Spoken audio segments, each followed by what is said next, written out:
Hello guys, welcome back to this channel. In this today's tutorial, I'm going to show you how to sharpen blurry picture in CapCut. Okay, let's get into it guys. I have opened my CapCut application on my mobile phone. And first thing first, we need to go to the expand menu. And here we're going to use this image enhancement feature to sharpen our blurry pictures. I'm going to click on this option and then we can choose the photo we want to enhance. For instance, I'm just going to choose this photo. Let's say that this is a blurry photo and I'm going to enhance it.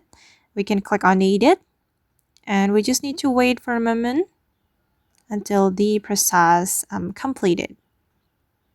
Okay, and this is the result. And then after that, you just need to click on export. And the photo will be exported to your device. Alright guys, and that's all the way to sharpen blurry pictures in CapCut. I hope this video will be useful for you. Thank you so much for watching and see you in the next video.